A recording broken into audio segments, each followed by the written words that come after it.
93 Firearms Association. We're coming to you from NRA 2018, and we're here with Randi Rogers with Comp-Tac.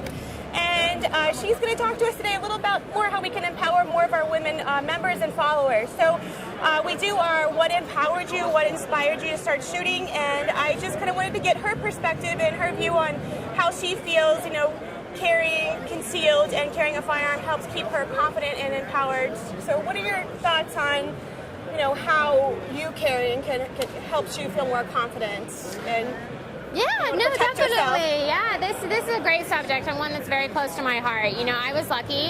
My grandparents raised me, and my grandparents were shooters. So yeah, by the time they got a hold of me, they were training to be world champion Cowboy Action Shooters. And so for me, I was really lucky because as growing up, there were always guns around.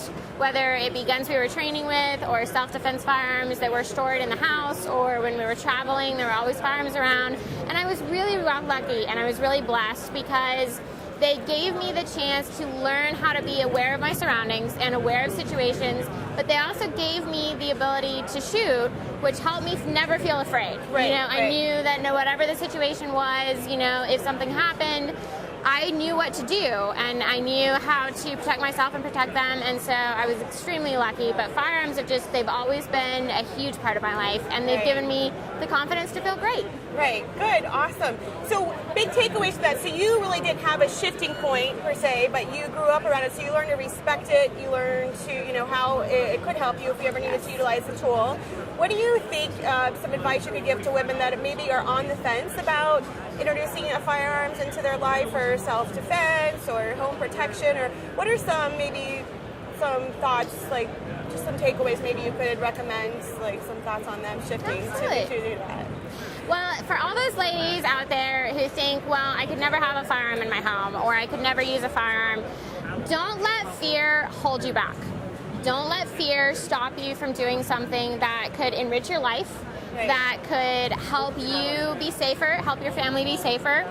Because I think at the bottom, for those who haven't grown up with it, I think that what it really is it's fear. It's fear of the unknown. And just like power tools or kitchen equipment or sewing machines, you know, anytime you have some type of machinery that you don't know how to use, it can be scary. But it doesn't have to be. So my biggest piece of advice for all the women who are maybe not thinking about guns, or those who are thinking about guns, is I would say go take a class and experience it. Because if you try it and you don't like it, that's fine. You know, but don't never try it because you may love it. Right. Well, thank you so much. It was a pleasure meeting you today. My pleasure. Thank you so much for